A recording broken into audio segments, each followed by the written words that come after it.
আমি ওনাকে প্রশ্ন করতে চাই যে আপনারা কেন গণ অভ্যুত্থান করছেন, কেন বিপ্লব করছেন, আপনাদের আদর্শ উদ্দেশ্য কি, ডিক্লারেশন কি, কি উদ্দেশ্যে আপনারা এই দেশের 18 কোটি মানুষকে উজ্জীবিত করলেন, তাদের 1,500 লোককে আত্মহত্যা দিতে উদ্বুদ্ধ করলেন এবং জনগণকে একত্রিত করে একটা পরিবর্তন আনলেন, কি জন্য আনলেন? সেটা কি আপনার কোন লিখিত কোন লিপিবদ্ধ আছে কি না? যদি না থাকে অলিখিত কি আছে? এখন আপনাদের এই যে নেতা যারা, এদের মধ্যে কেউ ছাত্রলীগ ব্যাকগ্রাউন্ড, কেউ ছাত্র শিবির ব্যাকগ্রাউন্ড, কেউ ছাত্র দল ব্যাকগ্রাউন্ড, আপনি নিজের মুখেই বললেন যে নাস্তিক ব্যাকগ্রাউন্ডও আছে, খ্রিস্টান ব্যাকগ্রাউন্ডও আছে। তাহলে এই রাষ্ট্রের কি পরিবর্তন আপনারা চান? আমি বলবো যে এই বিপ্লবের পিছনে যদি ভারত এবং আমেরিকার হস্তক্ষেপ থেকে থাকে, এই বিপ্লব ব্যর্থ হতে বাধ্য। আল্লাহ নিজেই এটাকে ব্যর্থ করে দিবেন।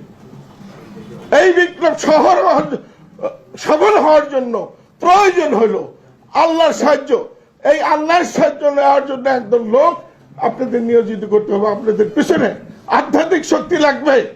এখানে 92% লোক মুসলমান, সেখানে আপনাদের সত্য এক হতে হবে। এক একজন যদি এক এক দিকে টানেন, তাহলে আমরা জাতি কি বুঝবো, আমরা জনগণ কি বুঝবো যে কি জন্য এই বিপ্লবটা হলো? আমরা মুসলমান, এখানে ইসলামিক রুল চাই, শরীয়তের আইন চাই। 92% মুসলমান, আমরা এটা বাস্তবায়ন করতে চাই। আমরা তো জান দেই নেই, রক্ত দেই নেই, আমরা আপনার মুখে সাহায্য করেছি, কিন্তু এখনো সাহায্য করতে চাই। কিন্তু আমাদের কাঙ্ক্ষিত লক্ষ্য যাতে অর্জিত হয় সেটা আমরা চাই। 71 সালে আমরা ব্যর্থ একটা স্বাধীনতা দেখেছি, যেখানে যে কনস্টিটিউশন আনছে এটা একটা অবৈধ, 72 সালের সংবিধান একটা অবৈধ সংবিধান। জনগণের কোন ম্যান্ডেট ছিল না, তারা সমাজতন্ত্র, ধর্ম নিরপেক্ষ, ইচ্ছা মতো যা খুশি তাই এখানে ঢুকাইছে। নবী করিম সাল্লাল্লাহু আলাইহি ওয়াসাল্লাম আরবের বুকে তখন যে তৎকালীন পরাশক্তি ছিল, তারা কেউ ইসলামকে পছন্দ করে নাই, গ্রহণ করে নাই। উনি নিজে পারস্য সাম্রাজ্য এবং রোম সাম্রাজ্য, এই দুইটা সাম্রাজ্যকে পরাভূত করে ইসলাম কায়েম করেছেন। উনি কারো সাহায্য নেন নাই। আমাদের দেশে, আমাদের পৃথিবীতে এখন 4টা সাম্রাজ্য। একটা হলো আমেরিকান সাম্রাজ্য, একটা হলো রাশিয়ান সাম্রাজ্য, একটা চীন সাম্রাজ্য, আর একটা উঠতি ভারত সাম্রাজ্য। সবগুলোই অমুসলিম, তারা ইসলামকে পছন্দ করে না। তারা যৌথভাবে এখন ইসলামকে ঠেকাবার জন্য প্রত্যেকটা দেশে হস্তক্ষেপ করতেছে। প্রত্যেকটা জনগোষ্ঠীর উপরে তাদের ব্যবসা বাণিজ্য চাপিয়ে দিয়ে সেখান থেকে লাভ বের করে আনার চেষ্টা করছে। তাদের অস্ত্র শস্ত্র আছে, বিরাট শক্তি আছে।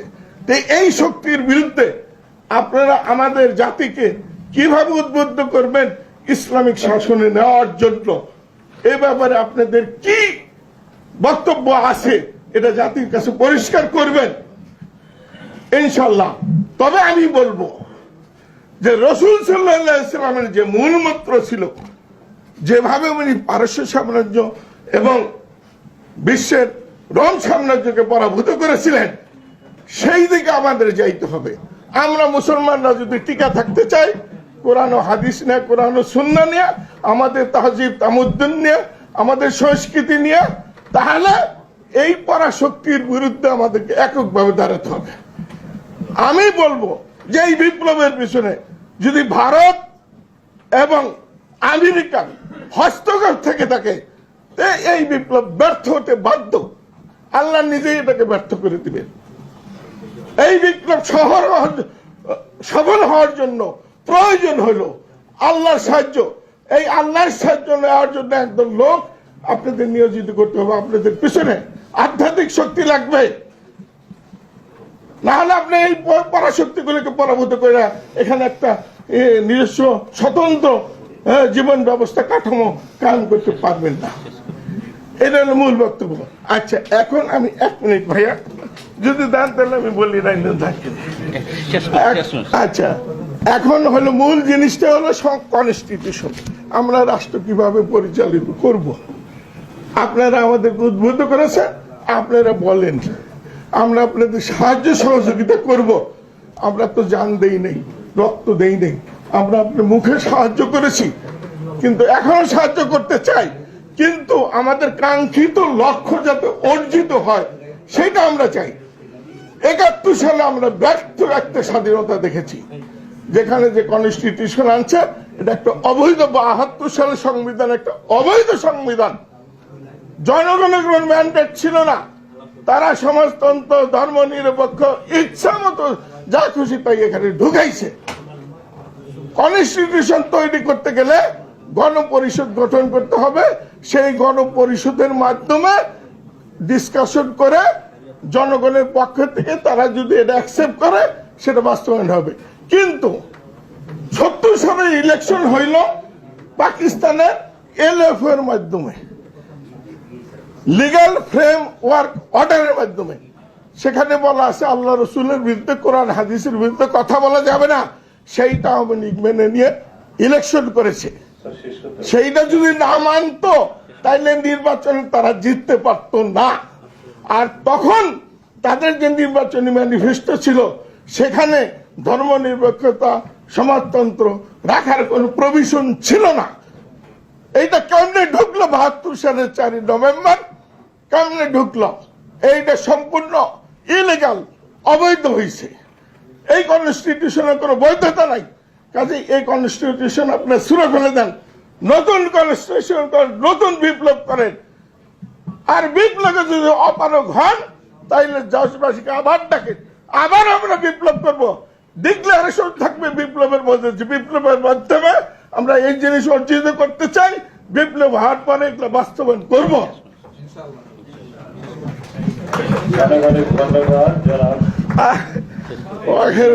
আলহামদুলিল্লাহ রাব্বিল আলামিন। সেগুলো কি হবে, কিভাবে লিপিবদ্ধ হবে সেইটা নিয়ে আলোচনা। এটা একটা অত্যন্ত গুরুত্বপূর্ণ আলোচনা। আমাকে এই আলোচনায় অংশগ্রহণের এবং কিছু বলার সুযোগ দেওয়াতে আমি আয়োজকদেরকে অত্যন্ত ধন্যবাদ জানাচ্ছি। এবং এই ধরনের আয়োজন আরো কিছু কিছু চলা দরকার। আচ্ছা, ফান্ডামেন্টাল আমি 2টা প্রশ্ন করব, তারপর আমি মূল আলোচনায় 1 মিনিট করব। 1 মিনিট ফান্ডামেন্টাল প্রশ্ন। সেগুলা হলো যে আমাদের এখানে যে বিপ্লবটা হইলো বা গণ অভ্যুত্থান হইল, তার একজন নেতা প্রফেসর আসিফ মাহতাবকে আমরা পেয়েছি। আমি ওনাকে প্রশ্ন করতে চাই,